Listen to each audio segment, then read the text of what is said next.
Pemirsa Tegar TV, dimanapun Anda berada, dialog spesial kita lanjutkan bersama pengurus LDI DPW Lampung.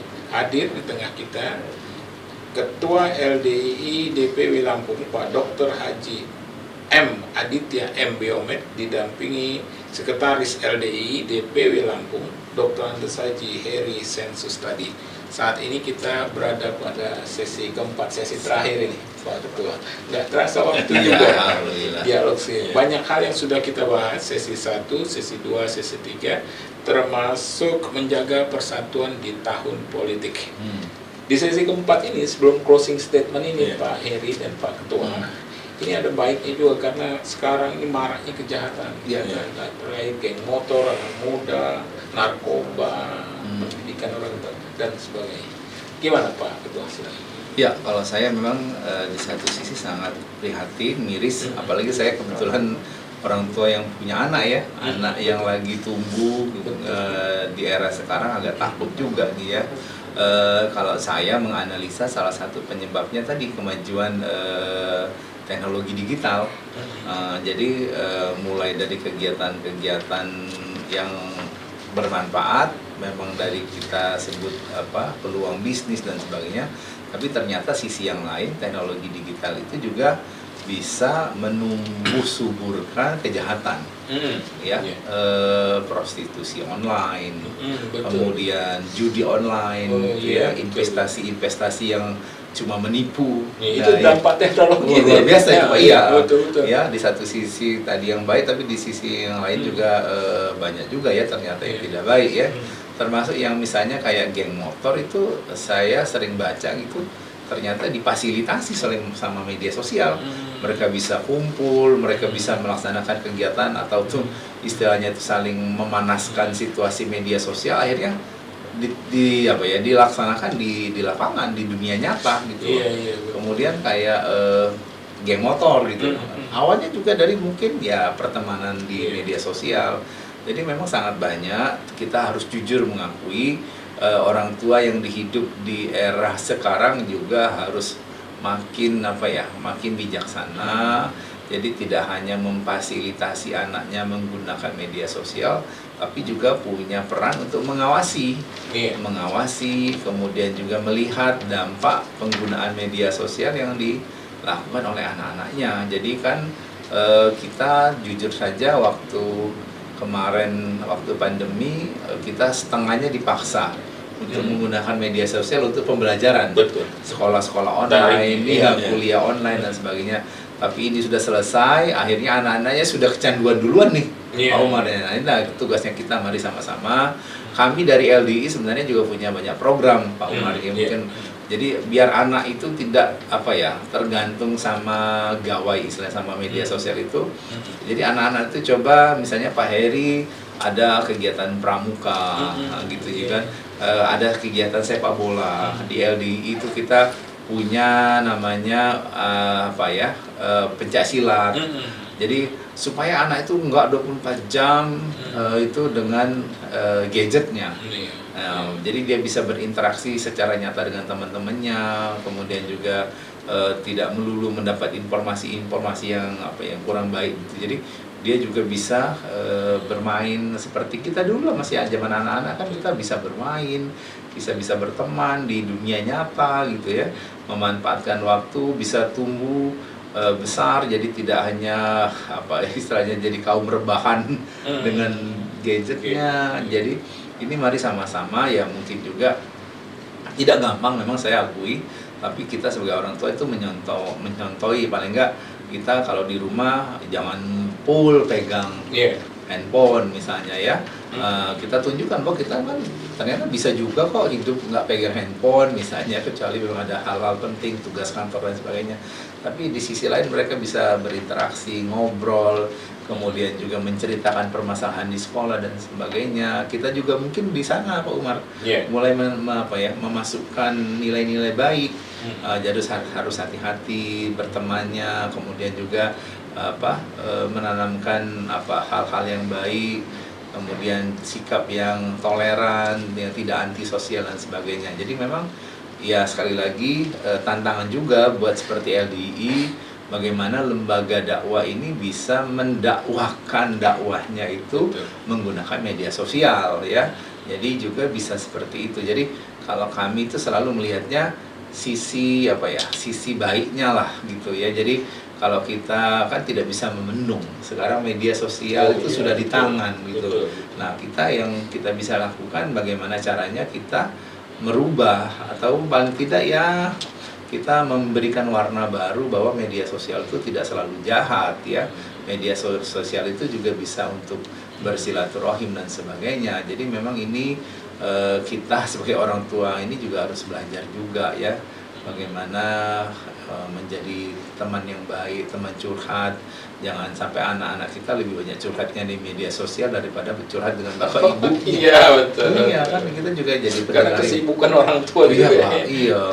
Sampai-sampai ini juga kita jadi apa ya? Merasa asing gitu ya. Jadi kadang pun kalau di tempat saya kalau lagi makan udah nggak boleh pegang handphone.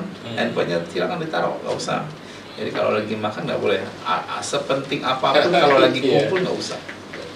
Jadi memang luar biasa ini Pak kita. Iya. Pak Eri gimana komentarnya Pak? Silakan Pak. Memang kalau bicara kondisi saat ini memang kita betul-betul harus waspada. Iya. Maka di LD itu kita tanamkan ada 29 karakter. Cuma saya nggak bisa nyebutkan apa yang saya gitu. Antara lain satu kita bekalnya itu dengan alim dan fakih. Alim fakih artinya dasar utama itu kan dasar agama yang kuat. Itu yang di cabai rawit itu. Iya, Iya. dari kita tingkat cabai rawit terus sampai itu kan udah mulai dikenalkan dan sebagainya. Kemudian yang kedua setelah alim dan fakih itu ada akhlakul karimah. Budi yang itu Penanaman sejak dini itu ya. Termasuk hormati guru itu adalah waktu Nas 2011 yaitu di Surabaya itu tagline kita adalah menghormati guru. Nah guru itu bukan guru formal saja, bukan di sekolah saja. Ya orang tua kita guru, mau guru kita, mau guru ngaji kita juga guru dan sebagainya. Nah itu termasuk situ ada kita upayakan seperti itu. Jadi akhlakul karimah. Awalnya dengan orang tua. Ini yang betul-betul kita sering sampaikan betul-betul. Orang jadi geng motor, tidak geng motor itu kan taat dengan orang tua. Apa yang sudah nggak mau ya apa berbuat jelek, pasti orang itu nggak taat dengan orang tua. Iya. Masih menganukan orang tua. Itu pasti ya. Termasuk dia berani. Karena nggak ada orang tua yang membuat jahat anaknya. Iya betul. Melakukan narkoba, melakukan geng motor itu sudah nggak taat pada orang tua, tidak ada hormat dengan orang tua. Saya yakin itu pasti betul. Kan buktinya ternyata setelah ketangkap polisi nangis-nangis Iya betul. Yang ketiga mandirian tadi, disinggung oleh dokter tadi. Nah kita memang ada pelatihan-pelatihan yang membuat anak itu bisa bisa mandiri lah. Seperti kita baru-baru ini bidang keputrian kita ada keputrian Pak Umar. Itu chef mendadak. Jadi nggak lomba-lombanya, lomba ini masa sederhana, biar anak itu mengenal itu. Kemudian ada tadi namanya lomba pramuka dan digital dan sebagainya itu maksudnya untuk untuk merekrut biar tidak ke yang kegiatan positif. Ya betul. Nah kemudian yang berikutnya adalah menanamkan nilai-nilai luhur. Topiat 6 topiat luhur ini yang pertama adalah membiasakan jujur. Iya, jujur ini harus betul. Dengan siapapun harus jujur, apalagi dengan orang tua, dengan guru dan sebagainya. Jujur dengan perkataan, jujur dengan sikap dan sebagainya. Kemudian yang kedua adalah amanah. Amanah. Ya amanah. Ini amanah. Kalau orang direkrut jadi pegawai biasa kan ini 2 tes ini masuk iya walaupun hebat IP-nya tapi kalau ini 2 ini jujur amanah nggak ada biasanya pokok itu. Kemudian kita di anak-anak ini kita semua diimbau untuk kerja keras tapi hemat ya hidup sederhana lah kira-kira seperti itu. Jadi jangan boros ya gimana pemanfaatan dan sebagainya ya. Kemudian yang menciptakan kerukunan, kekompakan, kemudian kerjasama yang baik. Nah ini di antara 29 itu yang ini 3 ini baru 9 itu. Oh iya. Ada lagi yang lainnya. Iya, Pak Heri, ini closing statementnya sekaligus sebelum Pak Ketua, apalagi terkait kegiatan menyambut HUT RI ke-78. Silakan Pak Heri. Kami mengimbau kepada seluruh warga RI khususnya dan masyarakat umumnya, dalam HUT RI ini mari kita betul-betul kita sepakati bersama, ini adalah tugas sejarah. Iya, betul. Tugas sejarah kita, kemerdekaan kita isi dengan hal yang positif. Iya. Kedepannya kita jaga tentunya negara kita jaga. Iya. Negara kita jaga melalui lingkup kita yang kecil di masyarakat, keluarga dan sebagainya. Ciptakan kondisi yang aman dan damai. Munculnya terjadinya aman damai hal kita saling rukun, rukumat, kerja yang baik, kemudian saling menghargai, toleransi kita kedepankan. Kita hidup tidak sendiri, kita hidup dengan masyarakat luas. Nilai keberagaman, kemajemukan ya kita hargai.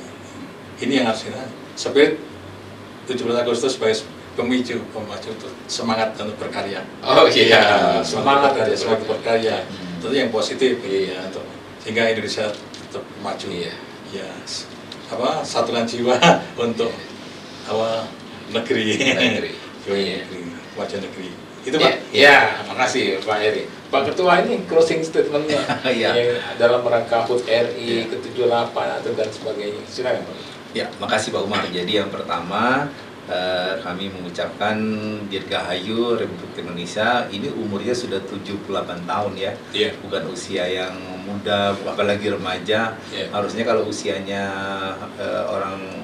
manusia sudah usia kakek nenek harusnya 78 tuh. Jadi memang kita mempunyai tugas dan kewajiban yang sama sebagai anak bangsa, merawat Indonesia dengan sebaik-baiknya. Bagaimana kita bisa menjadi bagian yang membangun tentunya ya. Kita bersama-sama membuat Indonesia jadi lebih nyaman untuk ditempati, menjadi negara yang disegani oleh negara-negara yang lain. Itu tidak hanya diomongkan saja, jadi kita juga punya peran masing-masing. Mulailah dengan hal-hal yang kecil, memperbaiki diri sendiri dulu, keluarga, lingkungan. Kemudian saya juga ingin berpesan, tahun depan kita akan menghadapi tahun politik. Pergunakan hak yang dengan sebaik-baiknya, menggunakan akal sehat, hati nurani. Jangan sampai juga kita ikut-ikutan membuat hal-hal yang tidak baik dari pesta demokrasi ini. Kita gunakanlah hak kita masing-masing, kita menghormati pilihan orang lain. Yang penting bagaimana caranya, bagaimana setelah pesta demokrasi ini negara kita jadi lebih baik lagi. Kami juga mohon kepada calon-calon legislatif, kemudian juga yang wali kota, gubernur, coba juga berkompetisi dengan fair.